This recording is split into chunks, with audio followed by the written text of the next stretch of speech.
অনেক কষ্টে নিজের চোখের পানি লুকিয়ে আবিরকে বললাম, তোমরা দুজন দাঁড়াও, আমি ঘরটা ঠিক করে দিচ্ছি। আবির মাথা নিচু করে দাঁড়িয়ে রইল। আমি আর এক মুহূর্ত সেখানে দাঁড়াতে পারলাম না। দ্রুত ঘরের ভিতর ঢুকে পড়লাম। মাথাটা ভন ভন করে ঘুরছে। দাঁড়িয়ে থাকতে প্রচন্ড কষ্ট হচ্ছে। কোনো রকমে নিজের এতদিনের ঘরটা গুছিয়ে দিয়ে বাহিরে এসে বললাম, আপনারা ভেতরে যেতে পারেন। কথাটা বলে আর এক মুহূর্ত দেরি না করে রাইসাকে কোলে নিয়ে পাশের রুমে যেয়ে শুয়ে পড়লাম। চোখ বেয়ে টপ টপ করে পানি পড়ছে। রাইসার গালে পানির ফোঁটা পড়তেই রাইসা আমার দিকে চেয়ে প্রশ্ন করলো, আম্মু তুমি কাঁদছো কেন? আমি 4 বছরের রাইসার প্রশ্নের উত্তর দিতে পারলাম না, বরং ওকে জড়িয়ে ধরে কান্না শুরু করলাম। কান্না করতে করতে মেয়েকে বুকে নিয়ে একসময় ঘুমিয়ে পড়লাম। ফজরের আজানে চোখ মেলে তাকাতেই হৃদয়টা কেঁপে উঠল। বিয়ের পরেই প্রথম কোনো দিক ঘুম থেকে জেগে আমি আবিরের মুখ দেখতে পেলাম না। সে আজ আমাকে বলবে না, আর একটু সময় আমার বুকে শুয়ে থাকো। সমস্ত শরীর যেন অবশ হয়ে আসছে আমার কথাগুলো ভাবতেই। অথচ পাশের রুমে আজ আবির নতুন কাউকে নিয়ে শুয়ে আছে। আজ আবিরের বুকে অন্য নারী মাথা রেখে শুয়ে আছে। যে বুকে দীর্ঘ 7টা বছর আমি মাথা রেখেছি, আজ সে বুকে অন্য কারো স্থান হয়েছে। কথাগুলো ভাবতে ভাবতে দরজা খুলে বের হয়ে আসলাম। অজু করতে হবে। তখনও দেখলাম ওদের রুমের দরজা লাগানো। তাড়াতাড়ি অজু করে আবারও রুমে চলে আসলাম। নামাজ শেষে আল্লাহর দরবারে দুহাত তুলে কান্না করে দিলাম। জানি না কোন অপরাধে আল্লাহ আমাকে এমন শাস্তি দিয়েছেন। সে ছোট্টবেলা থেকেই 5 ওয়াক্ত নামাজ পড়ে আসছি। কারো মনে কখনো কষ্ট দিইনি নিজের জানা মতে। তবুও আল্লাহ আমাকে কেন এত কঠিন শাস্তি দিল, এটাই আমি ভেবে পাচ্ছি না। নামাজ শেষ করে রুম থেকে বের হয়ে রান্না বসিয়ে দিলাম। আবির কিছুক্ষণ পরেই হয়তো খেয়ে বাড়ি থেকে বের হয়ে যাবে কাজের জন্য। একটু পরেই শাশুড়ি আম্মা নিজের ঘর থেকে বের হয়ে আসলেন। রান্নাঘরে আমার পাশে বসে ভাঙা হৃদয় নিয়ে বলতে শুরু করলেন, বুঝলি রে মা, সবই কপাল। কি করবো বল, একটা মাত্র ছেলে, তার মুখের দিকে তাকিয়ে কিছু বলতেও পারি না। ছেলেটা যে এমন কাণ্ড করে বসবে তা কোনোদিনও আমি ভাবতে পারি নাই। আমি শাশুড়ির দিকে তাকিয়ে মৃদু হেসে বললাম, সত্যি মা, সবই আমার কপালের দোষ। আম্মা আমার মাথায় হাত বুলিয়ে দিয়ে বললেন, মা রে, দেখিস এই মেয়ের জন্য একদিন আমার ছেলের অনেক কষ্ট পেতে হবে। আমি আম্মাকে বললাম, এসব বলবেন না, সে আপনার সন্তান। আম্মা হাউমাউ করে কেঁদে দিলেন আমার সামনে। আমাকে জড়িয়ে ধরে বললেন, আমাকে তুই ক্ষমা করে দিস রুকাইয়া। অনেক শখ করে তোকে এ বাড়ির বউ বানিয়ে নিয়ে এসেছিলাম। নিজের কোনো মেয়ে নেই, তোকেই নিজের মেয়ের মতো দেখেছি। ও যে কিসের আশায়, কোন লোভে এমনটা করলো আল্লাহ জানে। আম্মাকে খুব শক্ত করে জড়িয়ে ধরে বললাম, আপনি কাঁদবেন না আম্মা, আমার খুব কষ্ট হয় আপনার চোখের পানি দেখলে। ছোটবেলায় মা বাবা হারিয়ে এতিম হয়েছিলাম। আপনাকে পেয়ে বুঝেছি মায়ের আদর কেমন হয়। ততক্ষণে আবিরের রুমের দরজা খুলে গিয়েছে। আবির রান্নাঘরের দিকে আসতেই শাশুড়ি রুম থেকে বের হতে হতে বলতে শুরু করলেন, আমি মা হয়ে বলতেছি, এই মেয়েকে নিয়ে তুই কোনোদিনও সুখে থাকতে পারবি না। মা চলে যেতে আবির আমার হাত চেপে ধরে। আমাকে তুমি ক্ষমা করে দিও রুকাইয়া, কিভাবে কি হয়ে গেল আমি বুঝতে পারিনি। যে হাতের স্পর্শে আমি ভালোবাসা খুঁজে পেতাম, আজ সে হাতের স্পর্শে বড্ড ঘৃণা লাগছে। তাই তার হাত থেকে নিজের হাত সরিয়ে নিয়ে মুখে মিথ্যে হাসি ফুটিয়ে বলতে শুরু করলাম, ফ্রেশ হয়ে আসুন, আমি আপনার জন্য খাবার বেড়ে দিচ্ছি। আবির খুশি মনেই চলে গেল ফ্রেশ হবার জন্য। রান্না শেষ করে টেবিলে খাবার বেড়ে দিয়ে আমি চলে আসলাম রাইসার কাছে। রাইসার কপালে চুমু দিয়ে বুকে জড়িয়ে শুয়ে রইলাম। জানি না মেয়েটার কপালে কি আছে। আবির চলে যাবার অনেকটা সময় পর নতুন বউ ঘুম থেকে উঠলো। তাকে দেখে আম্মা চেঁচামেচি করতে শুরু করলো। আমি যেয়ে আম্মাকে শান্ত করে ঘরে নিয়ে রাখলাম। আম্মা কেঁদেই চলেছে। আমি জানি এ কান্না আমার কষ্টের কারণে। আমি আম্মাকে সান্ত্বনা দেবার কোনো ভাষাই খুঁজে পাচ্ছি না। আম্মা কোনোভাবেই নতুন বউকে মেনে নিতে পারছে না। দেখতে দেখতে 3টে দিন কেটে গেল। এদিকে কান্নাকাটি করতে করতে আম্মা খুবই অসুস্থ হয়ে পড়লো। সেদিকে আবিরের বিন্দু পরিমাণ খেয়াল নেই। অথচ আবির ছোট থাকতে আমার শ্বশুর মারা যায়। তখন থেকে মা বাবা দুজনের দায়িত্ব পালন করে আসছিল আমার শাশুড়ি। বিয়ের পর দেখেছি আম্মা একটু অসুস্থ হলে আবির কতটা অস্থির হয়ে যেত। কেমন করে এই মানুষটা বদলে গেল আমি বুঝতে পারছি না। মেয়েটার মুখের দিকে তাকিয়ে আমি আবিরের অবহেলা ভুলে থাকার চেষ্টা করি, কিন্তু চাইলেই কি সব ভুলে থাকা যায়? যায় না। যে মানুষটার সাথে এতদিন ধরে সংসার করেছি, সে মানুষটাকে কি করে ভুলে থাকবো? যে ঘরটা আমার ছিল, সে ঘরটা আমার নাই। ভাবতেই বুকের ভেতরে এক অদ্ভুত রকমের ব্যথা অনুভূত হয়। এতদিনের সাজানো সংসার কেমন করে তছনছ হয়ে গেল। যে মানুষটা আমাকে ছাড়া কিছু বুঝতো না, সে মানুষটা আজ অন্য নারীতে আসক্ত, দিব্যি হেসে খেলে দিন পার করে দিচ্ছে তার সাথে। অথচ এই মানুষটাই আমাকে কথা দিয়েছিল সুখে দুঃখে সারাটা জীবন আমার পাশে থাকবে। আমাদের দুজনের মাঝে হাজার কষ্টেও ভালোবাসার কমতি হবে না কোনোদিন। সেই মানুষটা কেমন করে বদলে গেল? এতটা স্বার্থপর কেমন করে হলো? আমি তো কখনোই তাকে ভালোবাসতে কমতি রাখিনি। সব রকম সুখ আমি তাকে দেবার সর্বোচ্চ চেষ্টা করেছি, সে দৈহিক হোক আর ভালোবাসার হোক। সব রকম খেয়াল রেখেছি, সেই মানুষটা আমার থেকেও আমার রইল না। মা, ও মা, আমার খুব ক্ষুধা লেগেছে। রাইসার কথায় চোখের পানি মুছে রান্নাঘরের দিকে এগিয়ে গেলাম। মেয়ের জন্য খাবার বেড়ে নিয়ে আবারও ঘরে চলে আসলাম। মেয়েকে খাওয়াতে খাওয়াতেই আম্মার ঘর থেকে চিৎকারের শব্দ কানে ভেসে আসলো। দৌড়ে চলে গেলাম সেখানে। আম্মা মাটিতে পড়ে কান্নাকাটি করছে আর আমাকে ডাকছে। আম্মাকে ধরে বিছানায় তুলতে যাব, আম্মা আমার হাত শক্ত করে চেপে ধরে। রুকাইয়া, আমার সময় শেষ হয়ে আসছে, আমাকে এক গ্লাস পানি খাওয়াবি? আমি তোর হাতে শেষবারের মতো পানি খেয়ে শেষ নিঃশ্বাস ত্যাগ করতে চাই। আমি চিৎকার করে রাইসার আব্বুকে ডাকছি, অথচ সে শব্দ তার কান অব্দি পৌঁছলো না। সে নতুন বউ নিয়ে বেশ আনন্দে ঘরের দরজা বন্ধ করে শুয়ে রইল। আম্মার মুখে পানি তুলে দেবার পর আম্মা শুধু আমার মাথায় হাত রাখলো, আর কোনো কথা বলল না। আমি হাউমাউ করে কান্না করতে থাকলাম আর আবিরকে ডাকতে থাকলাম। একসময় আবির দরজা খুলে আম্মুর ঘরে আসলো। আমি তার দিকে তাকিয়ে কাঁদো কাঁদো চোখেই বললাম, বড্ড দেরি করে ফেলেছেন আসতে, আম্মা আর নেই। এতবার ডাকলাম, একটা বারও কি আমার কণ্ঠ আপনার কান অব্দি পৌঁছয়নি? আপনি কেমন যেন হয়ে গেছেন রাইসার আব্বু।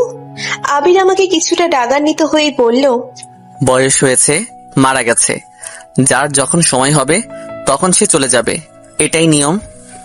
এত ন্যাকা কান্নার কিছু নেই। আমি বাকহীন হয়ে গেলাম আবিরের এতটা পরিবর্তন দেখে। নিজের মায়ের মৃত্যুতেও তার হৃদয় এক বিন্দু পরিমাণ আঘাত লাগেনি। এই মানুষটা কি করে এমন হলো আমি তো ভেবেই পাচ্ছি না। মানুষটা আর মানুষ নেই, সে পাথর হয়ে গেছে। নাকি তাকে অমানুষ বলবো তাও আমি ভেবে পাই না। আমার দু চোখ বেশ শুধু পানিই পড়ছে। এই বাড়িতে যে আর আপন বলতে কেউ রইল না। দেখতে দেখতে মানুষজন দিয়ে বাড়ি ভরে গেল। নানান জন নানান কথা বলছে। একটা সময় সাদা কাফনের কাপড়ে জড়িয়ে মাকে নিয়ে রওনা হলো সকলে। আমি চিৎকার করছি আর বলছি, আম্মাকে রেখে যান, আম্মা ছাড়া যে আমার আর কেউ নেই। সে কথা কেউ শুনলো না। আশেপাশের মহিলারা আমাকে শক্ত করে ধরে রেখেছে। একটা সময় আমার দু চোখ অন্ধকার হয়ে এলো। তারপর আর কিছুই আমার মনে নেই। আমি সেন্সলেস হয়ে পড়ে গেলাম। যখন জ্ঞান ফিরল তখন নিজেকে আবিষ্কার করলাম নিজের রুমে। পাশে শুয়ে ঘুমোচ্ছে রাইসা। তখন গভীর রাত। আম্মা আর নেই কথাটা মনে পড়তেই আমি আবার কান্না করতে শুরু করলাম। আবির হয়তো তখন তার নতুন বউকে বুকে জড়িয়ে ঘুমোচ্ছে। এটা ভাবতেই আমার হৃদয়টা ফেটে যাচ্ছিল। আবির হয়তো তখন তার নতুন বউকে বুকে ছড়িয়ে ঘুমাচ্ছে। এটা ভাবতেই আমার হৃদয়টা ফেটে যাচ্ছিল। আর এদিকে আম্মা চিরনিদ্রায় শুয়ে আছে মাটির বিছানায়। এত কিছুর মাঝে আমার চোখে কি করে ঘুম আসে? আমার চোখে আর ঘুম আসেনি। ফজরের আজানের শব্দে ঘর থেকে বের হয়ে উঁচু করে নামাজে দাঁড়িয়ে গেলাম। মনোজাতে কান্নায় ভেঙে পড়লাম। এতিম হলেও এতদিন শাশুড়ির ভালোবাসাটা ভুলেছিলাম, কিন্তু এখন সেও নেই।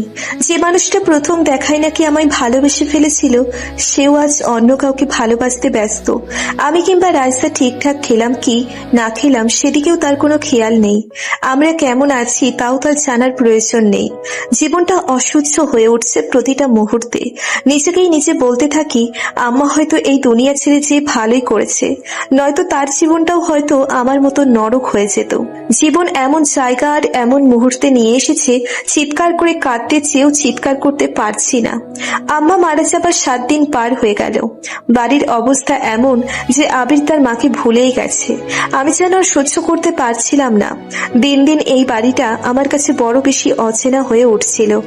এতদিন ধরে যে ঘর যে বাড়ি আমি সাজিয়েছিলাম, আজ সেই বাড়িটা আমার অচেনা হয়ে গেছে। বেঁচে থেকেও যেন আমি আর বেঁচে নেই।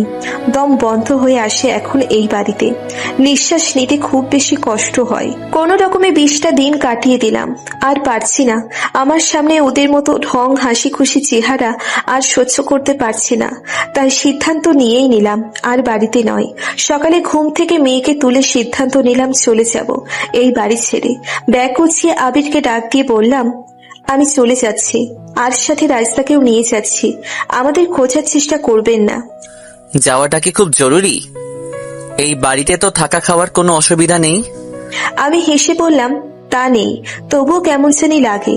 দূর দরজার সামনে দাঁড়িয়ে আছে নতুন বউ। আমি স্পষ্ট তার ঠোঁটের কোণে হাসি দেখতে পাচ্ছি। আমি চলে গেলে রাজার সাথে পুরো রাজ্যই তার। আবির রাইসাকে রেখে যেতে বলল। আমি তাকে বললাম, তা হবে না। রাইসাকে রেখে গেলে হয়তো সে বাবার আদর পাবে, কিন্তু সৎ মায়ের সংসারে তার খুব বেশি দিন টিকবে না। তাই আমি রাইসাকে নিয়ে বাড়ি থেকে বের হয়ে গেলাম। দুনিয়াতে আপন বলতে একমাত্র মামা আর মামি আছেন, যদি মামি মামার দ্বিতীয় পক্ষের স্ত্রী। তিনি আমাকে আগেও খুব একটা পছন্দ করতেন না, আর এখন সে খুব বেশি ভালো চোখে দেখবেন না এটাও আমি জানি। তবুও আপাতত একটু ঠাঁই পাবার আশায় সেদিকেই রওনা হলাম। সকাল 11টায় ভেতর মামার বাড়িতে চলে আসলাম। আমাকে দেখে ভূত দেখার মতো চমকে উঠলেন মামি। উনি হয়তো কল্পনাও করেননি আমাকে এই সময় তার বাড়িতে দেখবেন। বিয়ের পর একবার শুধু এখানে এসেছিলাম। তারপর আবিরকে সব খুলে বলি। আবির আমাকে সে সময় বলে, আজ থেকে তোমার একটাই বাড়ি, ওই বাড়িতে তোমাকে আর যেতে হবে না। সেই আবির আমি বাড়ি ছেড়ে বের হয়ে চলে আসার সময় একবারও বলল না, তোমার তো আর কোনো বাড়ি নেই, কোথায় যে উঠবে তুমি? কি রে রুকাইয়া, এত বছর পর কি মনে করে আসলি? মামির কথায় আমি বাস্তবতায় ফিরে এসে মুখে হাসি ফুটিয়ে বললাম, কেন, আমার কি আসা নিষেধ আছে? মামি মুখ ভেঙচি কেটে বলল, না, তুই তো আর বিয়ের পর আসিস নাই, তাই জিজ্ঞাসা করলাম। এমন সময় বাহিরের কাজ ছেড়ে মামা বাড়িতে আসলেন। আমাকে দেখে অনেক খুশি হলেন। রাইসাকে কোলে তুলে নিয়ে বলল, এতদিনে নানা বাড়ির কথা মনে পড়লো? আমার দিকে তাকিয়ে বলল, যা, আগে হাত মুখ ধুয়ে নে, খেতে খেতে গল্প করব। আমারও প্রচন্ড ক্ষুধা লাগার কারণে আর কোনো কথা না বলে হাত মুখ ধুতে চলে যায়। হাত মুখ ধুয়ে ফ্রেশ হয়ে মামার সাথে খেতে বসি। খেতে খেতে মামাকে সব খুলে বলি। মামা শুনে প্রচন্ড রেগে যান এবং বলেন যে উনি আমাকে নিয়ে থানায় যেয়ে আবিরের নামে মামলা করে দিবেন। আমি মামাকে ঠান্ডা হতে বলি, সেই সাথে বলি তার কোনো দরকার নেই। আমি চাই না কোনো রকম ঝামেলা হোক। আমার এখন একটু আশ্রয় দরকার। তুমি কি আমাকে থাকতে দিবে? অবশ্যই দিব। আমার ভাগ্নি আমি ফেলে দিব নাকি? তুই প্রয়োজনে সারা জীবন এই বাড়িতে থাকবি, তোর বাড়ি তুই থাকবি, সমস্যা কি এখানে? মামার কথায় অনেকটা সাহস পেলেও মামিকে আমার ভীষণ ভয় লাগে। হয়তো আমার জন্য মামা মামি ঝগড়াও লাগতে পারে।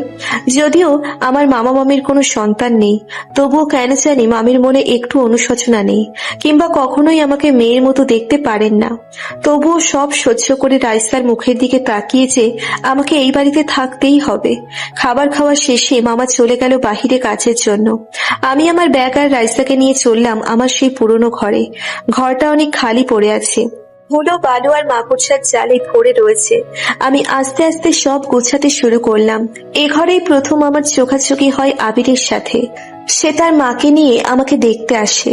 আমার খুব ইচ্ছে ছিল লেখাপড়া করে ডাক্তার হব, কিন্তু ছোটবেলায় মা বাবাকে হারানোর পর এমনিতেই মামার ঘাড়ে বোঝা হয়েছিলাম। তারপর মামি আমার লেখাপড়া কোনোভাবেই মেনে নিতে চাইতো না। কোনো রকমে HSC পরীক্ষা দিই, ভালোভাবে পাশ করি। তারপরে এই বাড়ি সে বাড়ি থেকে বিয়ের জন্য প্রস্তাব আসতে শুরু করে।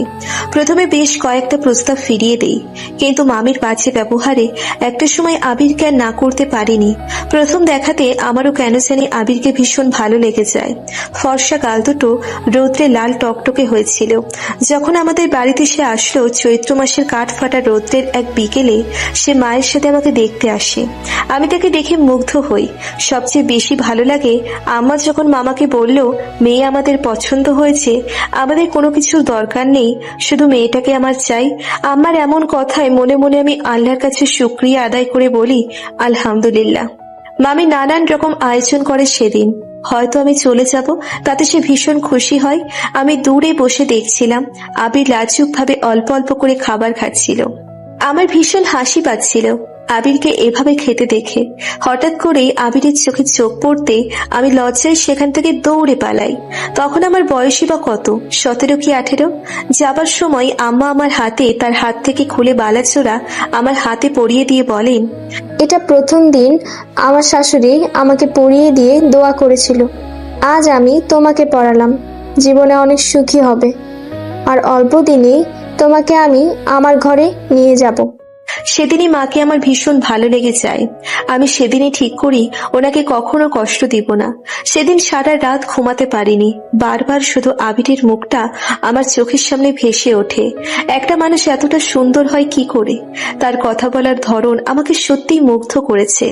সে যখন মামা মামির সাথে হেসে হেসে কথা বলছিল, তখন মনে হচ্ছিল এই মানুষটা আমার কত দিনের পরিচিত, অথচ সেই মানুষটাই কিনা এমন করে বদলে গেল। যে মানুষটা আমাকে পাগলের মতো ভালোবাসতো, সেই মানুষটা কি করে বদলে গেল তা আমি একটুও বুঝতে পারলাম না। যে মানুষটাকে ঘিরে বেঁচে থাকার স্বপ্ন দেখছিলাম, যে মানুষটাকে সাথে নিয়ে সারা জীবন একসাথে থাকার ইচ্ছে ছিল, আজ সেই মানুষটাই আমার জীবন থেকে বহু দূর হারিয়ে গিয়েছে। আজ সেই মানুষটার বুকে অন্য কেউ মাথা রেখে স্বপ্ন দেখে। কথাগুলো ভাবতেই টপ টপ করে ঘুমন্ত রাইসার মুখের উপর চোখের পানি পড়তেই রাইসা চোখ মেলে তাকিয়ে বলে ওঠে, আম্মু তুমি কাঁদছো কেন? মেয়ের কাছে চোখের পানি লুকাতে তাড়াতাড়ি শাড়ির আঁচল দিয়ে চোখের পানি মুছে নিয়ে বলি, কই মামুনি, কাঁদছি না, চোখে ময়লা পড়েছে তো তাই চোখ দিয়ে পানি পড়ছে, তুমি ঘুমাও। রাইসা আর কিছু বলল না, আমার হাত শক্ত করে চেপে ধরে আবারও ঘুমিয়ে পড়ল।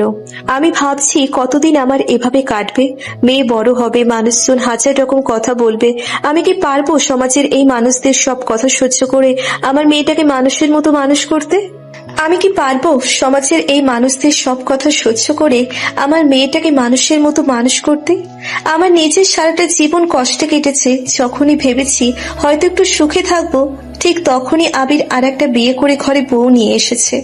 আবিরের চোখের সামনে একটিবারের জন্যও কি আমার মুখটা কিংবা রাইসার মুখটা ভেসে উঠলো না? সে তো সব জানতো আমি কতটা কষ্ট করে বড় হয়েছি, তারপরেও কি করে সে পারলো এমন জঘন্য একটা কাজ করতে? কত কত প্রশ্ন, অথচ এই প্রশ্নের উত্তর দেবার মতো মানুষ নেই। আবিরাজ অন্য নারীতে আসক্ত, তার হৃদয়ে কোথাও আমাদের জায়গা নেই। তার মন প্রাণ সমস্ত জুড়ে তার নতুন স্ত্রী, সে তাকে নিয়ে সুখে থাকুক। ভাবতে ভাবতে দু চোখের পাতা বারবার এক হয়ে আসছে। আজ কতগুলো দিন ঠিক মতো ঘুম নেই। কি যে যন্ত্রণায় দিন কাটাচ্ছি তা আমি ছাড়া আর কেউ বুঝবে না। একটা সময় আর চোখ মেলে থাকা সম্ভব হলো না। ক্লান্তির কাছে হেরে গেলাম। দু চোখের পাতা এক হয়ে গেল। ফজরের আজানে ঘুম থেকে লাফিয়ে উঠলাম। ঘর থেকে বের হয়ে গেলাম অজু করার উদ্দেশ্যে। ততক্ষণে মামাও উঠে পড়েছে।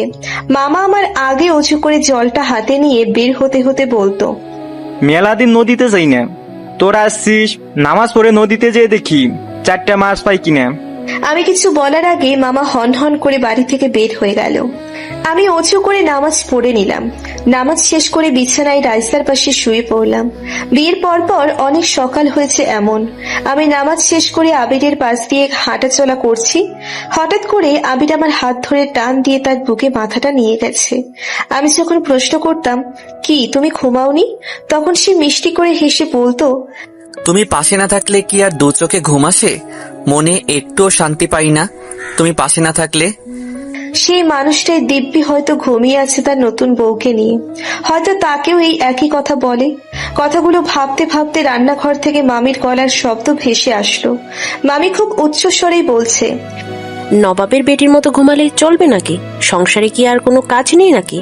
এখানে থাকতে হলে সংসারে কাজকর্ম করেই থাকতে হবে, বুঝলি? আমি বুঝতে পারলাম আর শুয়ে থাকা সম্ভব নয়, অথচ একটা সময় গেছে আমি বিছানা ছেড়ে উঠে আসার চেষ্টা করেছি। আবির আমাকে শক্ত করে জড়িয়ে ধরে রেখে বলেছে, আর একটু পরে উঠলে কিছুই হবে না। আর যখন ক্লান্ত শরীরটা একটু বিশ্রাম চাই, তখন আর শুয়ে থাকার মতো অবস্থা নেই। দ্রুত বিছানা থেকে নেমে রওনা হলাম রান্নাঘরের দিকে। রান্নাঘরের দরজার সামনে আমাকে দেখেই মামি মুখ ভেঙচি কাটলেন। আমি নিজেকেই নিজে প্রশ্ন করলাম, উনি এমন কেন? কিন্তু কোনো উত্তর খুঁজে পেলাম না। মামি আমার দিকে তাকিয়ে রইল রান্নায় সাহায্য করার জন্য। আমি কোনো রকম কথা না বাড়িয়ে তাকে রান্নায় সাহায্য করতে শুরু করলাম। মামি আমাকে রান্নার দায়িত্ব দিয়ে সেখান থেকে বের হয়ে আসলেন। আমি রান্না করে চলেছি, তবে খুব যে বেশি মনোযোগ আছে রান্নাতে তাও নেই।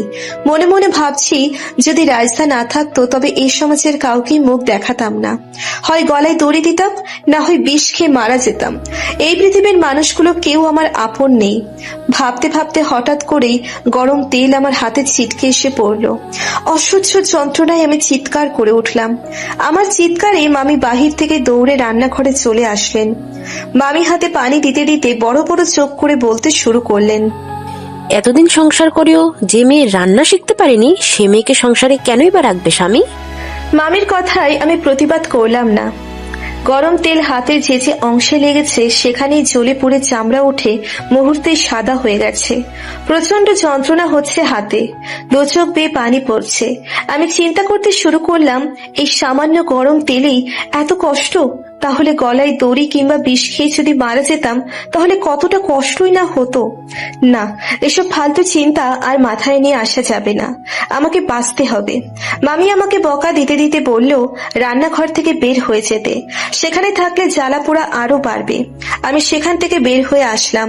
রাইসদার পাশে বসে ওর মাথায় হাত বুলিয়ে দিচ্ছি আর ভাবছি, বিয়ের পর আমার দিনগুলো কত ভালো ছিল। আমি রান্না করতে পারতাম না, আম্মা আমাকে নিচের পাশে আদর করে বসিয়ে রান্না করা শিখিয়েছেন, কিভাবে কি করতে হয়, কিভাবে চুলায় আগুন জ্বালাতে হয়, ঠিক নিচের মেয়ের মতো করে। একদিন বৃষ্টিতে বাড়ির উঠান পিছিল হয়ে গিয়েছিল, আমি সেখানে পা পিছলে পড়ে যাই। কোমরে কিছুটা ব্যথা পেয়ে চিৎকার করি। আবির চিৎকার শুনে দৌড়ে এসে আমাকে কোলে তুলে নিয়ে ঘরে যায়। আমি বলি, কি করছো মা, দেখবে? সে হাসে আর বলে, দেখলে কি সমস্যা? আমি আমার স্ত্রীকে ঘরে নিয়ে যাচ্ছি, অন্য কোনো নারীকে তো নিয়ে যাচ্ছি না। ঘরে বিছানায় শুইয়ে প্রথমে যে পানি গরম করে নিয়ে এসে তা দিয়ে আমার কোমরে ছ্যাঁকা দিতে শুরু করলো। অনেক সময় এমন করার পর একটা সময় নিচের দুহাত দিয়ে কোমর টিপে দিতে শুরু করলো। একটা সময় আমার ব্যথা কমে আসলো।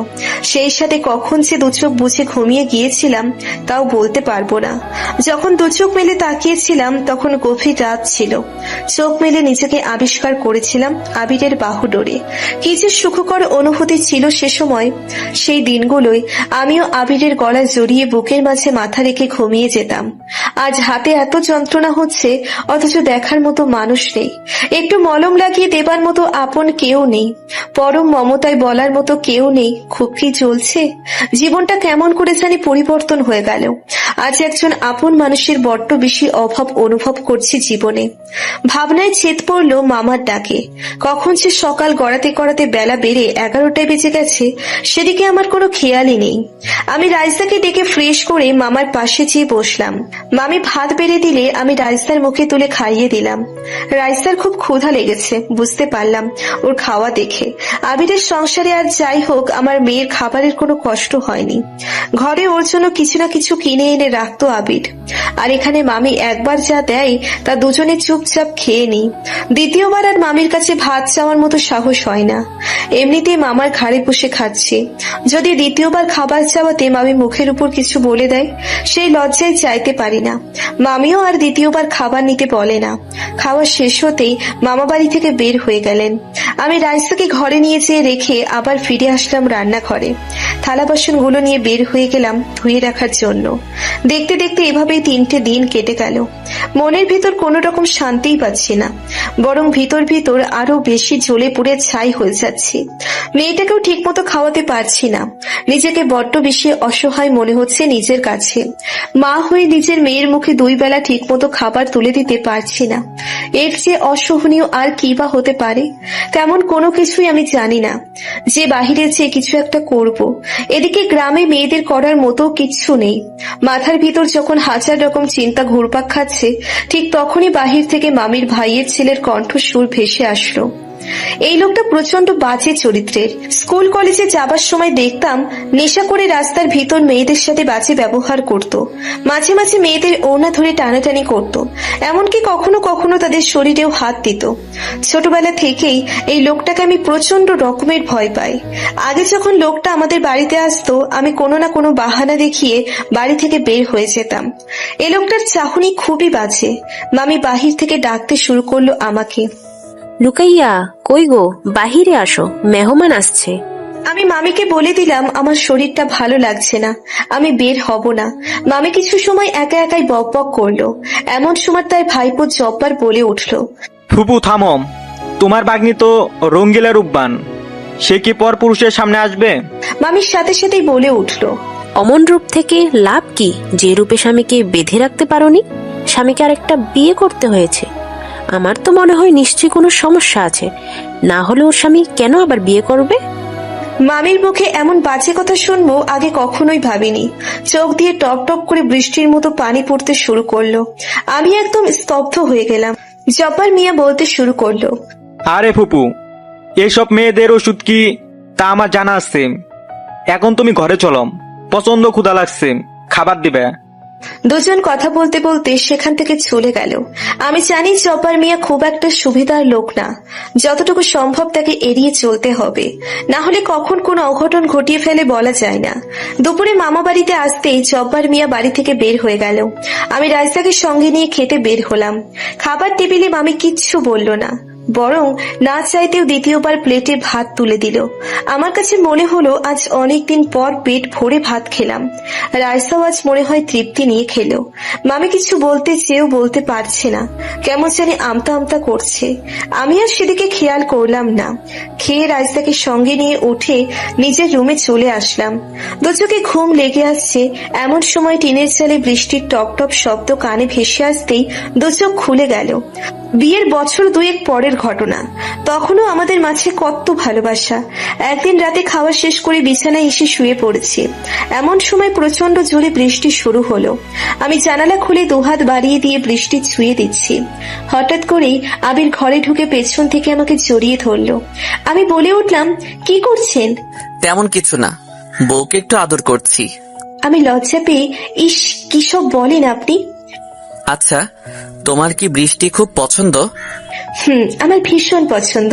কলেজে পড়ার সময় যখন বৃষ্টি হতো তখন আমি বৃষ্টিতে ভিজতে ভিজতে বাড়িতে ফিরতাম। আমার ভীষণ ভালো লাগতো। কিন্তু কেন বলেন তো?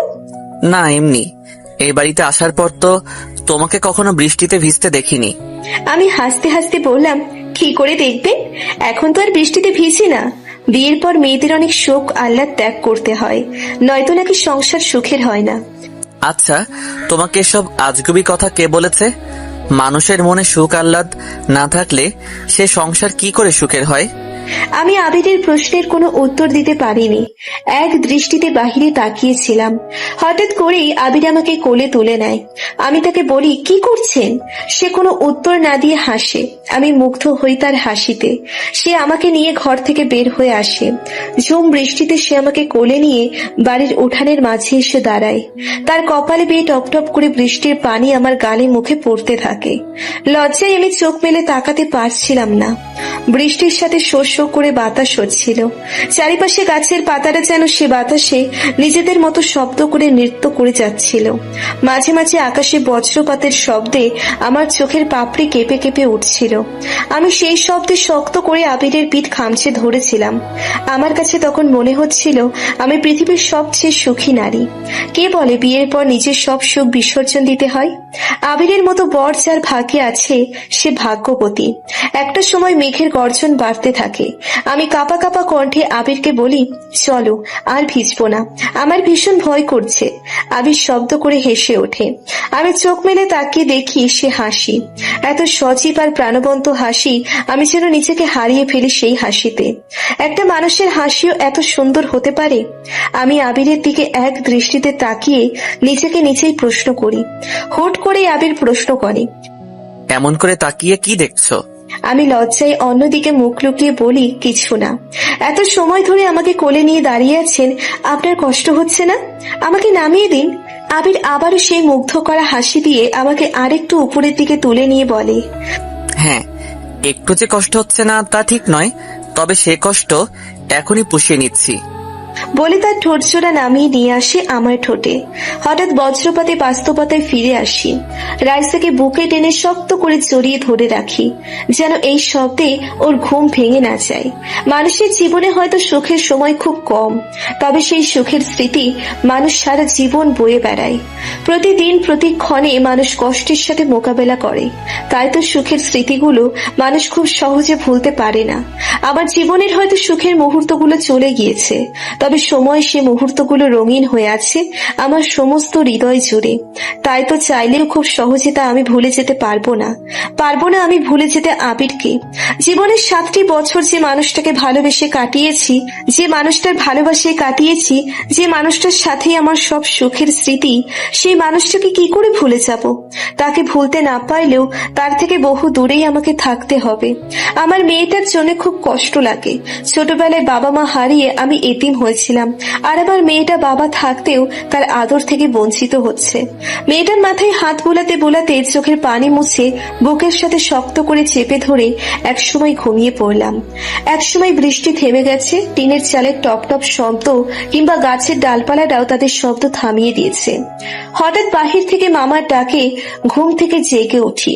রুম থেকে বের হয়ে দেখি মামা বিশাল বড় সাইজের একটা রুই মাছ নিয়ে এসেছে। আমি অবাক হয়ে গেলাম, মামা এত টাকা কোথায় পেল? এত বড় মাছ তো মামার কেনার কথা না। জীবনে কোনো দিন মামাকে আমি এত দামি মাছ কিনতে দেখিনি। আমার হাঁ করে তাকিয়ে থাকতে দেখে মামা বলে উঠল, কি রে, এভাবে তাকিয়ে থাকবি নাকি মাছটা নিয়ে রান্না করবি? মামার হাত থেকে মাছটা নিতে নিতে মামাকে বললাম, এত বড় মাছ কেন কিনছো মামা? এটার তো অনেক দাম।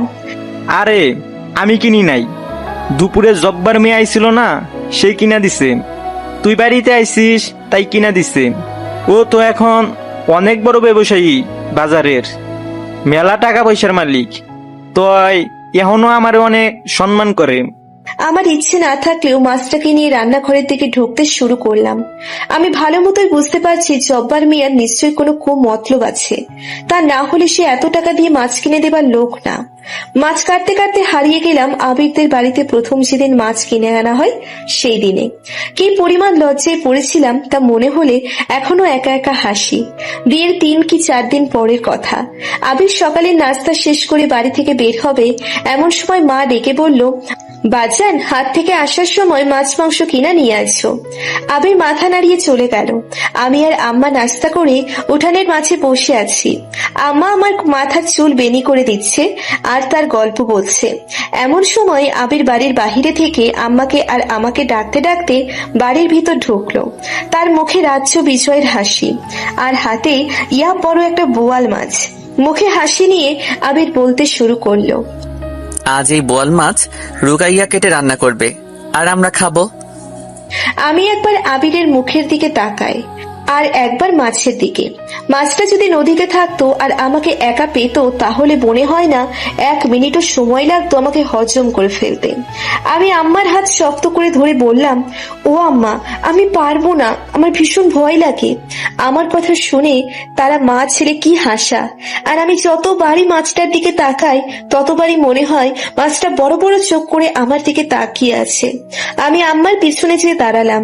আম্মা বলল, আচ্ছা হয়েছে, আমার সাথে আয়। আম্মা আগে আগে আর আমি তার পিছু পিছু। আম্মা মাছটা নিয়ে রান্নাঘরে ঢুকলেন, এরপর কাটতে শুরু করলেন মাছটা।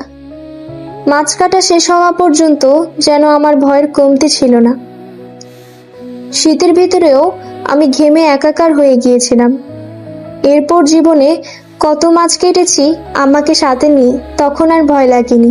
তবে জীবনে প্রথম সেই বোয়াল মাছটা দেখে যে ভয়টাই না পেয়েছিলাম, এখনো মাঝে মাঝে একা একা হাসি সে কথা মনে পড়লে। মাছ কাটা শেষ হতেই রান্নাঘর থেকে মাছ নিয়ে ধুয়ে নিয়ে আসতে কলপারে চলে আসলাম। মাছ ধুয়ে নিয়ে রান্নাঘরের দিকে যে মামা বলতে শুরু করলো মাছগুলো ভালো করে ভাজার জন্য, রাতে জব্বার মিয়া এই বাড়িতে খেতে আসবে। আমার প্রচন্ড রাগ উঠছিল, ইচ্ছা করছিল সব ছুঁড়ে ফেলে দিই, কিন্তু তা পারলাম না। নিজের মনকে শান্ত রেখে চুপচাপ রান্নাঘরের ভিতর ঢুকে পড়লাম। মামি আর আমি দুজন মিলে খুব ভালোভাবে সেই মাছ ভেজে রান্না করলাম। রান্না শেষ হতেই জব্বার মিয়া হাজির হলো। খাবার খেতে বসে বারবার আমার দিকে আঁচ চোখে তাকাচ্ছিল। মামির দিকে তাকিয়ে জব্বার মিয়া বলল, রান্নাটা খুব মজা হয়েছে। অনেকদিন পর সে ভালো মন্দ খাচ্ছে। বউটা চলে যাবার পর অনেক দিন বাড়িতে ভালো মন্দ রান্না হয় না। মামি বলে উঠলেন তাড়াতাড়ি আর একটা বিয়ে করতে। সে লাজুক হাসি হেসে বলল, ফুবু কি যে বলো না, আজকাল ভালো মেয়ে পাওয়া যায় কই? সবই কপাল। তোর বউটা চলে গেছে, আর দেখ রোকেয়ার স্বামীটা আরেকটা বিয়ে করে নিছে। এত ভালো লক্ষ্মী একটা মেয়ে, ওর স্বামী এমনটা করবে ভাবা যায়? আমার খুব বিরক্ত লাগছিল এসব কথা শুনতে। আমি মামাকে বললাম, এসব কথা বাদ দাও, আমার এসব কথা শুনতে ভালো লাগছে না। মামি প্লেটে আর এক পিস মাছ দিতে দিতে বলল, তা ভালো লাগবে কেন? খাচ্ছিস তো মামার হোটেলে, কথা শুনতে কি ভালো লাগবে? মামির কথায় মামা কিছুটা রেগে গেল। সেই সাথে সাথে প্রতিবাদ করে বলল, এসব কি বলছো তুমি? আমাদের কোনো সন্তান নেই। রোকেয়াই যদি আমার মেয়ে হতো, আমি ফেলে দিতাম? মামা প্রতিবাদ করলেও মামির মুখ থেকে খাবারের খোঁটা শোনার পর আর একটা দানাও পেটে যাচ্ছিল না। কোনো রকমে প্লেটের ভাতগুলো রাইসাকে খাইয়ে দিচ্ছিলাম। রাইসার খাওয়া শেষ হতেই আমি রাইসাকে নিয়ে সেখান থেকে উঠে চলে আসি। আমার পরপর মামাও খাওয়া শেষ করে চলে আসে। আমি রাইসাকে বুকে নিয়ে শুয়ে পড়ি। একটু পর মামা দরজার সামনে এসে ডাক দিয়ে জিজ্ঞাসা করে ঘুমিয়ে পড়েছি কিনা। আমি মামাকে বলি, না মামা, ভিতরে আসেন। মামা ভিতরে ঢুকে খাটের এক কোণায় বসে বলল, তোর মামির কথায় কিছু মনে করিস না, তুই তো সবই জানিস তোর মামি এরকমই। না মামা, আমি কিচ্ছু মনে করিনি। মারে, জানি তুই কষ্টে আছিস, তার উপর তোর মামির কথাবার্তাও ভালো না। জানি সে তোকে আরো কষ্ট দিয়ে কথা বললে। আমার সামনে এমন করে আমি না থাকলে না জানি আরো কত কি বললি। কথাগুলো বলে মামা আমার দিকে অসহায়ের মতো তাকালো। আমার প্রচন্ড কষ্ট লাগছিল মামার দিকে তাকাতে। আমি মাথা নিচু করে মুখে হাসি ফুটিয়ে বললাম, মামা কি যে বলো না তুমি, আমার কোনো রকম কষ্ট হচ্ছে না। আর ছোটবেলা থেকেই মামির মুখের কথা শুনতে শুনতে বড় হয়েছি। এসব এখন আমার সহ্য হয়ে গেছে। তাহলে তুই এখন ঘুমা, আমি যাচ্ছি, আমার খুব ঘুম পাচ্ছে। মামা উঠে চলে গেলেন। আমি দরজা লাগাতে যেয়ে দেখি মামি আর জব্বার মিয়া তখনও রান্নাঘরে ফিসফিস করে কথা বলেই চলেছে। আমি খুব ভালোভাবে দরজা লাগিয়ে দিয়ে এসে শুয়ে পড়লাম। এই লোকটার কোনো বিশ্বাস নেই, নিশ্চয়ই মামির সাথে বসে কোনো রকম খারাপ কিছুর ফন্দি করছে। ঘরের লাইট নিভিয়ে দিয়ে চুপ করে শুয়ে রইলাম, কিন্তু চিন্তায় কোনোভাবে দু চোখের পাতা এক হচ্ছিল না। মনের ভিতর অজানা এক ভয় কাজ করছিল। নানান রকম চিন্তা করতে করতে রাত গভীর থেকে গভীর হতে থাকলো, কিন্তু দু চোখের পাতা এক করতে পারছিলাম না। বাহিরে যে উকি মেরে দেখবো সে উপায়ও নেই। যদি জব্বার মিয়া বাহিরেই থাকে, যেমনটা করতো কলেজে যাবার পথে, খপ করে মেয়েটির শরীরে হাত দিয়ে বসতো। যদি দরজা খুলে আমার সাথে খারাপ কিছু করে, সেই ভয়ে দরজার সামনে যাবার সাহস হলো না। আর যাই হোক, কারো কাছে নিজের সতীত্ব বিলিয়ে দিতে পারবো না। যে করেই হোক, যত লড়াই করেই হোক না কেন, নিজের মান সম্মান আমি ঠিকই অক্ষুণ্ণ রাখবো। রাত শেষে ভোরের দিকে মসজিদ থেকে ভেসে আসলো ফজরের আজানের সুর। অল্প কিছুক্ষণ পর মামা উঠে পড়লেন, বের হয়ে আসলেন অজু করার জন্য। মনে সাহস পেলাম, আমিও উঠে দরজা খুলে বের হলাম। যে ভয়ে চার ভয় সারা রাত পার করেছি সে নেই, হয়তো রাতেই চলে গিয়েছে।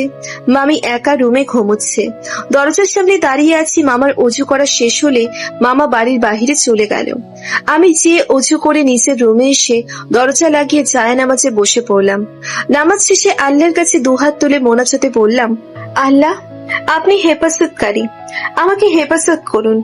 আমার সন্তানটাকে মানুষের মতো মানুষ করার মতো ধৈর্য আর পথ দেখান আমাকে। নামাজ শেষে বিছানায় উঠে শুয়ে পড়লাম। সারা রাত জেগে থাকায় শরীর খুব ক্লান্ত লাগছে। খুব বেশি সময় লাগলো না এবার দু চোখের পাতা এক হয়ে যেতে। অল্প সময়ের ভিতর গভীর ঘুমে ঘুমিয়ে পড়লাম। ঘুম ভাঙলো প্রায় 10:30টার দিকে। বাহির থেকে মামির ডাকে রাইসার ঘুম ভেঙে গেলে রাইসা আমাকে ডেকে তোলে। আমি রাইসাকে কোলে নিয়ে ঘরের দরজা খুলে বের হই। ফ্রেশ হয়ে রান্নাঘরে যাই। ততক্ষণে মামাও চলে আসে। মামি সবাইকে খাবার বেড়ে দেন। রাইসাকে কয়েক গাল মুখে তুলে খাইয়ে দিয়ে নিচে মুখে খাবার তুলতে যাব, এমন সময় মামি বলে ওঠে, তুই আবিরকে ডিভোর্স দিয়ে দে। মামির কথায় আমি অবাক হয়ে যাই। কি বলছে এসব মামি? মামি আবারও বলতে শুরু করে, যেহেতু তার সংসার ছেড়িয়ে দিয়েছিস, সেহেতু ঝুলিয়ে রেখে লাভ কি? আমি বলি ওকে ডিভোর্স দিয়ে দে তুই, তারপর তুই বিয়ে করে নতুন করে সংসার কর। মামা খেতে খেতে মামিকে ধমক দিয়ে বলল, চুপ করো, একদম চুপ। তোমার কি জ্ঞান বুদ্ধি কিচ্ছু হয়নি? বয়স তো কম হয়নি, সব চুল পেকে গেছে, অথচ কথা বলতে শিখতে পারলে না। ওকে কখনো কি নিজের মেয়ের মতো ভাবছো তুমি? ভাবছি বলেই তো বললাম, সারা জীবন তো আর এভাবে থাকতে পারবে না। পূর্ণা যৌবনা বড়ই গাছ থাকলে যেমন ছেলে মেয়েরা ইট ছুঁড়ে মারে, ঠিক তেমনি বাড়িতে যুবতী মেয়ে মানুষ থাকলেও মানুষরা নানা রকম ইঙ্গিত করে। কে কি বললো, কে কি করলো, তা আমি দেখে নিব। মামি চেঁচিয়ে বলে উঠল, আপনি কি দেখবেন? হ্যাঁ, দুনিয়ার কোনো কিছুই আপনি বুঝেন না। আমি যা বললাম ও তাই করবে, আবিরকে ডিভোর্স দিয়ে দেবে, তারপর আমরা ওকে জব্বারের সাথে বিয়ে দিয়ে দেব। জব্বারের কম আছে নাকি? মামা শান্ত গলায় বলল, তোমার মাথা কি ঠিক আছে? কোথায় জব্বার আর কোথায় আমাদের রুকাইয়া? আমার বুঝতে বাকি রইল না গত রাতে মামি আর জব্বরের কি নিয়ে কথা হয়েছে। মামা আর মামি তর্ক করছে, আমি আর সেখানে বসে খেতে পারলাম না। হাত ধুয়ে সেখান থেকে উঠে বের হয়ে আসলাম। ঘরে ঢুকে আমার আর রাইসার জামা কাপড়গুলো গুছিয়ে ব্যাগে ভরে নিলাম। জানি এখানে থাকলে মামি একটা অঘটন ঘটিয়েই ছাড়বে, আমার পুরো জীবনটা, সেই সাথে আমার মেয়ের জীবনটাও নষ্ট করে দিবে। যেখানে ওকে সৎ মায়ের ভয় রাখিনি, সেখানে আমি বিয়ে করব তা কল্পনারও বাহিরে। এক মুহূর্ত আর দেরি না করে রুম থেকে বের হয়ে আসলাম। বের হতে মামা দৌড়ে আসলেন, অপরাধীর মতো আমার দিকে তাকিয়ে বলল, মারে, কই যাবি তুই? এখানেই থেকে যা। মামি চেঁচিয়ে বলে উঠল, যে মেয়ে স্বামীর সংসার ফেলে চলে আসে সে মেয়ের এখানেও থাকার কোনো দরকার নেই। আমি মামাকে জড়িয়ে ধরে খুব করে কাঁদলাম। তারপর চোখের পানি মুছে মামাকে বললাম, ভয় নাই মামা, এই বাড়ির সম্পত্তির ভাগ তো কখনো চাইনি, আর কোনোদিন চাইবও না। তুমি বরং একটা কাজ কইরো, সবকিছু তোমার আর মামির নামে লিখে একটা দলিল করে রেখো। যদি বেঁচে থাকি আবার কখনো তোমাদের এখানে আসি, আমি সেগুলোতে সাইন করে দিব। আর আল্লাহর দুনিয়াটা অনেক বড়, কোথাও না কোথাও মাথা গোছার জন্য নিশ্চয়ই একটু জায়গা মিলে যাবে। মামার চোখে পানি ছলছল করছে। আমি আর এক মুহূর্ত দাঁড়াতে পারলাম না সেখানে। এক হাতে রাইসার হাত শক্ত করে ধরে অন্য হাতে ব্যাগ নিয়ে বাড়ি থেকে বের হয়ে হাঁটা শুরু করলাম।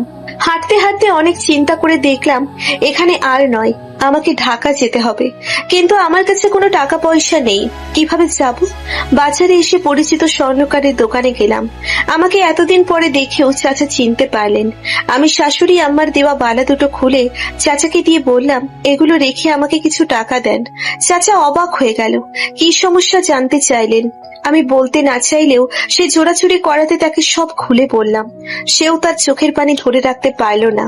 টিস্যু দিয়ে চোখ মুছতে মুছতে আমার বালা দুটো আমাকে ফিরিয়ে দিয়ে বলল, তোমার বালা লাগবে না, আমি তোমাকে কিছু টাকা দিচ্ছি।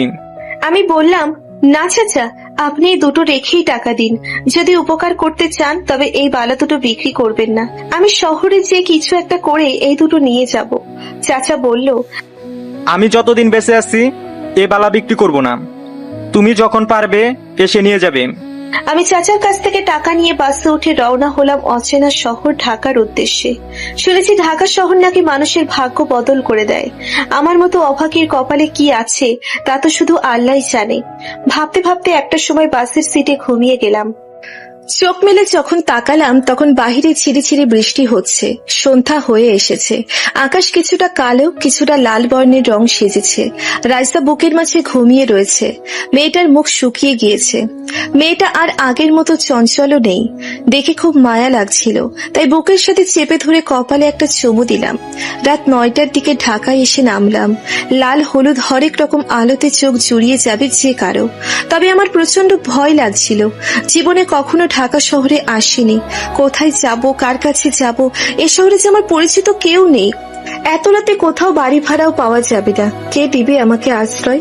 নানান রকম প্রশ্ন মাথায় নিয়ে আমি হাঁটা শুরু করছি। মেয়েটা ঘুমে টলমল করতে করতে কোনো রকমে আমার একটা হাত ধরে হাঁটছে। ফুটপাত ধরে মা মেয়ে হেঁটে চলেছি। কোথাও যাবার কোনো উদ্দেশ্য নেই। গন্তব্যহীন পথে হাঁটছি, কিন্তু এভাবে কতক্ষণ? যেভাবেই হোক থাকার একটা জায়গা জোগাড় করতে হবে। মেয়েটাকে এভাবে কষ্ট দেওয়া যায় না।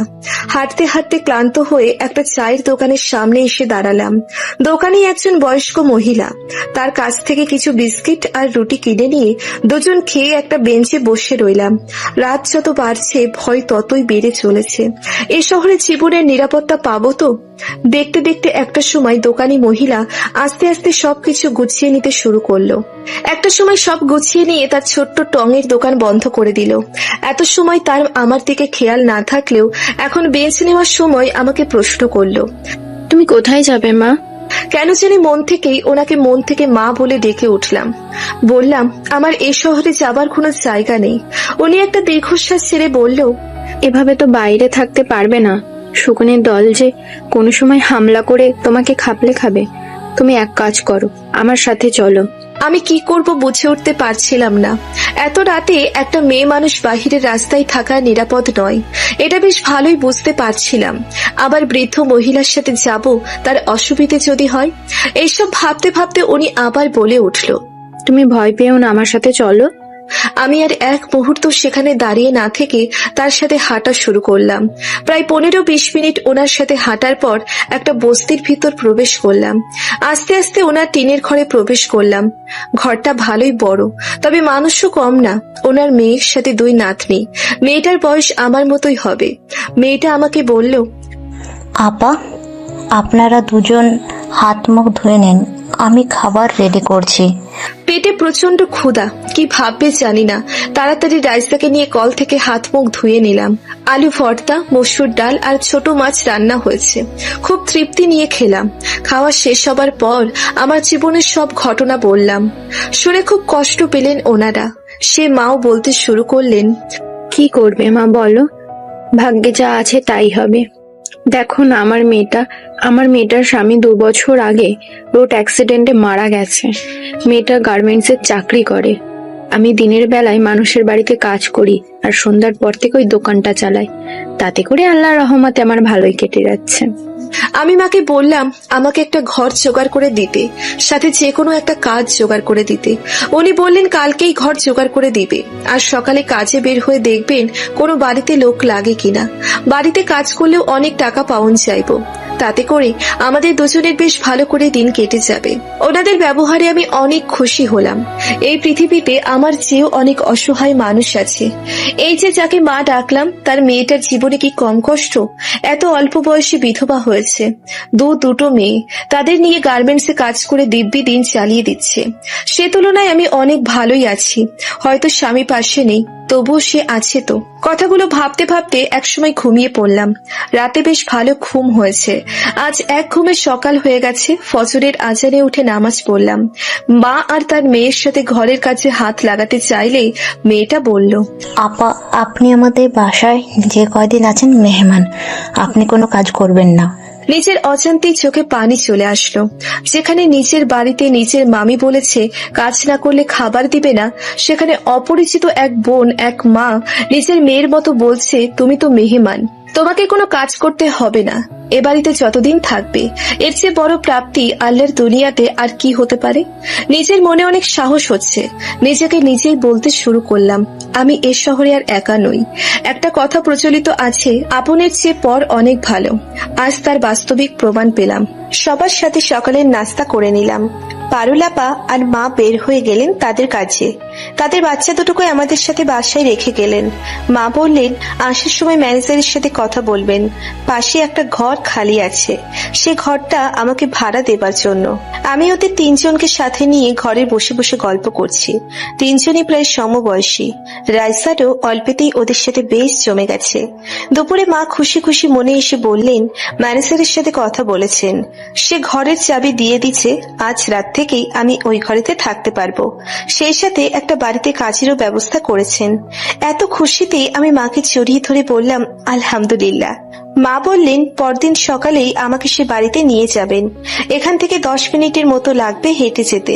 সকালে যে নাস্তা বানিয়ে দিয়ে, দুপুরে রান্না করে জামা কাপড় ধুয়ে দিয়ে এসে আবার শেষে বিকেলের দিকে যে রাতের খাবার রান্না করে দিয়ে চলে আসতে হবে। আমি বললাম আমার কোনো সমস্যা হবে না।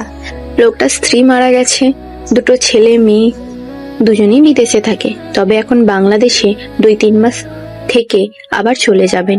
মাসে 7,000 টাকা দিবে, কয়েক মাস পর বাড়িয়ে দিবে। আমি বললাম সমস্যা নেই, তাতেই আমাদের চলে যাবে। আর সমস্যা হলে তো আমরা আছি। রাতের খাবার মা আর পারুলাপার সাথে করে আমি নতুন ঘরে গেলাম। মা আর পারুলাপা আমাকে সাহায্য করলেন নতুন ঘর গোছাতে, সেই সাথে কিছু প্রয়োজনীয় জিনিসও দিলেন, যদিও আমি নিতে চাইনি, তবুও জোর করেই দিলেন। এই মানুষগুলোর ঋণ সত্যি শোধ করার মতো নয়। পৃথিবীতে অসংখ্য ভালো মানুষ এখনো আছেন, এরাই তার বাস্তবিক প্রমাণ। চেনা নেই জানা নেই একলা একটা মেয়ে মানুষের জন্য মানুষ এত কিছু করে, ভাবতেই মনটা প্রশান্তিতে জড়িয়ে গেল। আল্লাহর দুনিয়াতে আল্লাহ চাইলে সবই সম্ভব। যার কেউ নেই তার আল্লাহ আছেন। পরদিন সকালে মা আমাকে সেই বাড়িতে নিয়ে গেলেন। আমাকে সব কিছু দেখিয়ে বুঝিয়ে সে তার কাজে চলে গেলেন। আমিও আমার মতো কাজ করতে শুরু করলাম।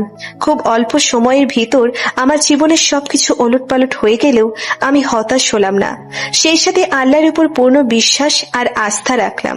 নাস্তার টেবিলে সে বাড়ির সকলের সাথে পরিচিত হলাম।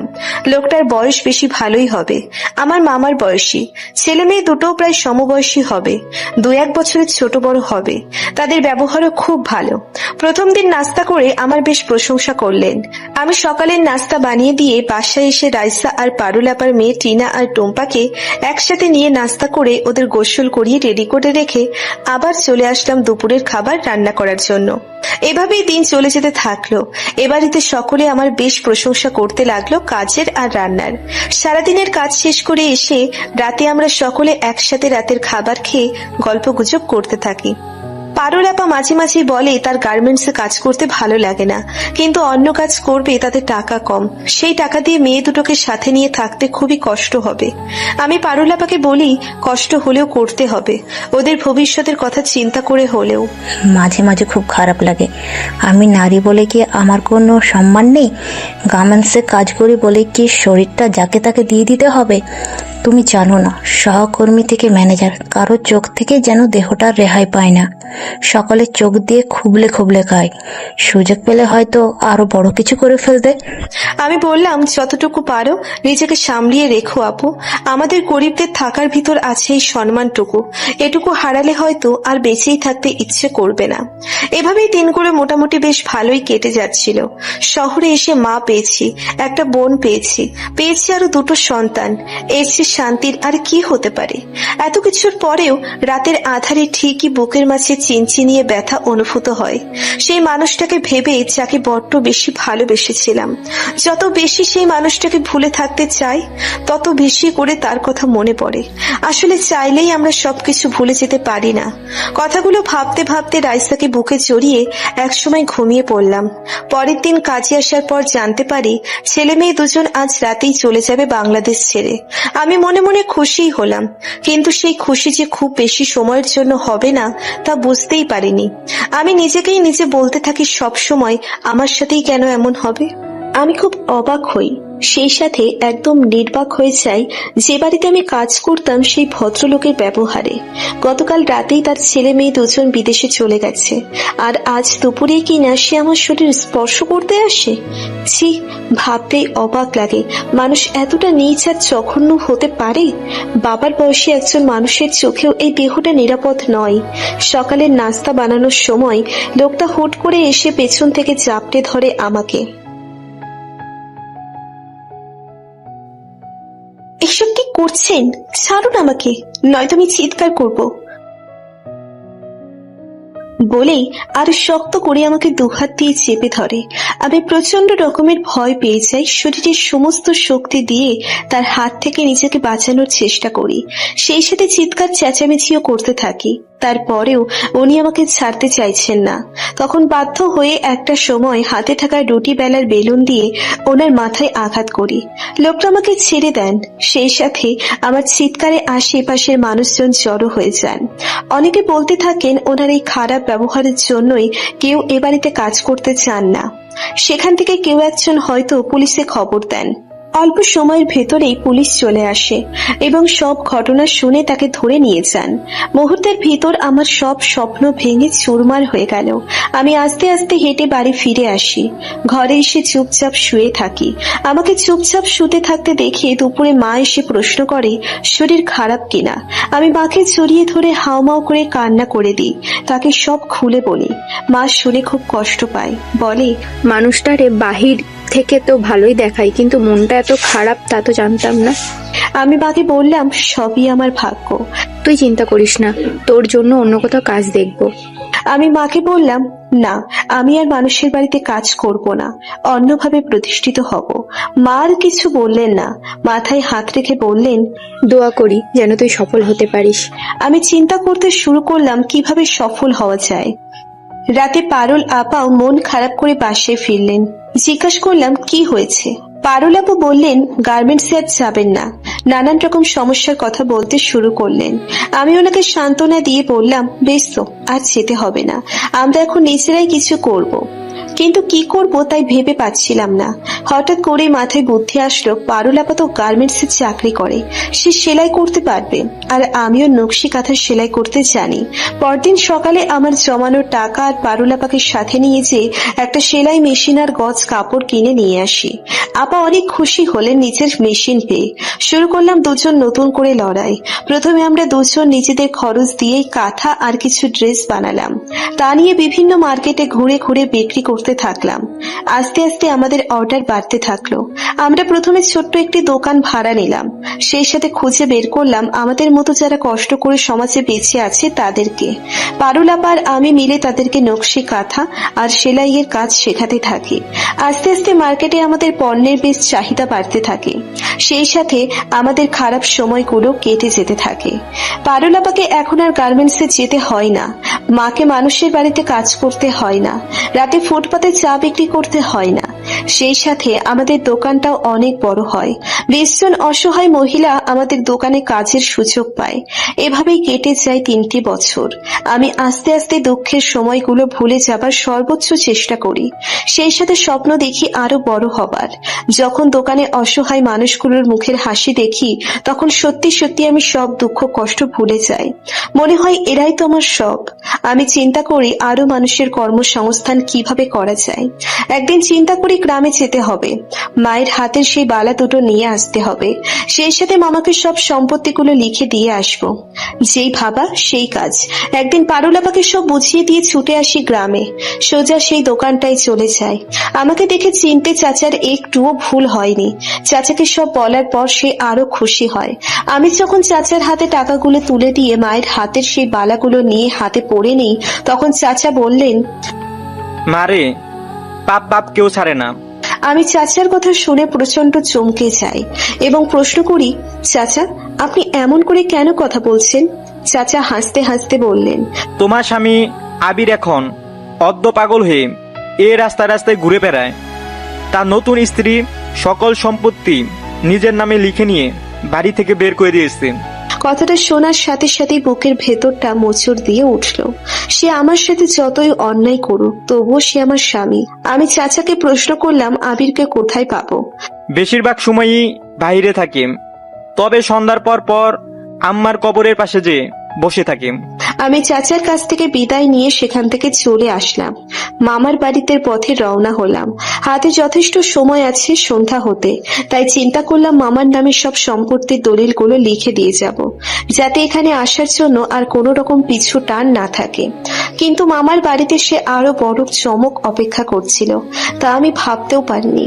বাড়িতে ঢোকার পর মামা আমাকে দেখে অনেকটা সময় নীরব দাঁড়িয়ে রইল। তারপর হাউমাউ করে কান্না করতে করতে বলল, তোর মামি তো আর বেঁচে নেই। মৃত্যুর আগে তোকে অনেকবার দেখতে চেয়েছিল, তোর কাছে মাপ চাইবে বলে। আমার প্রচন্ড খারাপ লাগলো। বললাম আল্লাহ মামির ভালো করবে। মামাকে বললাম জমির কাগজপত্রগুলো দেবার জন্য, আমি সব কিছু তার নামে লিখে দিতে চাই। মামা হাসতে হাসতে কাগজপত্রগুলো নিয়ে এসে আমার হাতে দিতে দিতে বলল, মারে, মানুষের আসল জমি 3.5 হাত মাটি, আমারও তাই লাগবে। এসব আমার চাই না। দুপুরের পর আমি রওনা হয়ে গেলাম আবিরকে খোঁজার উদ্দেশ্যে। খুব বেশি সময় খোঁজার প্রয়োজন হয়নি। কবরস্থানের সামনে যেতেই তাকে দেখতে পাই। বড় বড় চুল, বুক ভরা দাড়ি।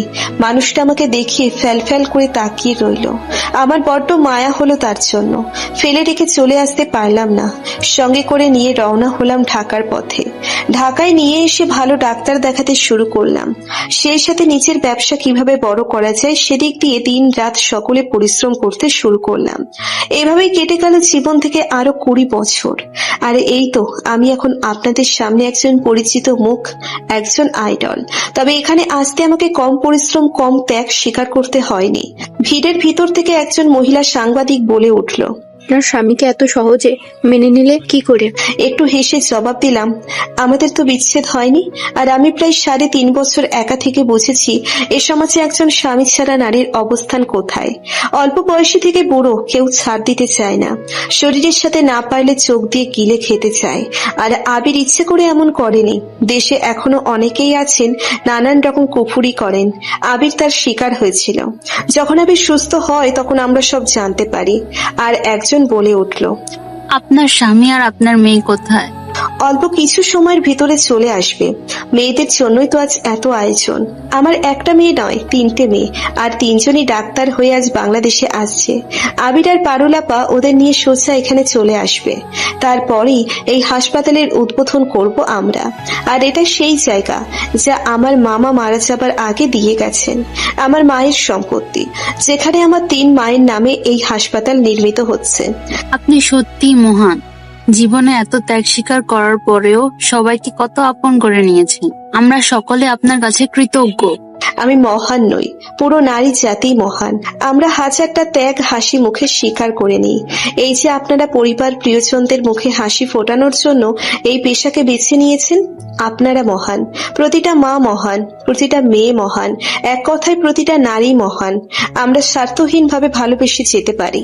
সৃষ্টিকর্তা মহান বলেই আমাদের মাঝে এত ধৈর্য ধরার মতো তৌফিক দান করেছেন। আল্লাহ ধৈর্যশীলদের পছন্দ করেন। কথা বলতে বলতে আবির আর পারুল বাচ্চাদের নিয়ে গাড়ি থেকে নেমে আসলো। আর 4 বছর পর 3 মেয়েকে একসাথে পেয়ে আনন্দে বুকে জড়িয়ে নিল। এতগুলো বছর পর কে বলবে এই রুকাইয়া একটা জীবনে এই সমাজের সাথে, সমাজের মানুষগুলোর সাথে লড়াই করেছে। আনন্দে পরিপূর্ণ আস্থার পরিবার। সবার চোখের আড়ালে আবির এসে রুকাইয়ার হাতটা চেপে ধরে বলল, তোমাকে পেয়ে আমার জীবনটা সত্যি পরিপূর্ণ। আমি আবিরের হাতটা শক্ত করে চেপে ধরে মনে মনে বললাম, আমি যে আপনাতেই পরিপূর্ণ। জানি না কোন বেলায় তোমায় পেয়েছি। বেলা অবেলার হিসেব যে রাখিনি।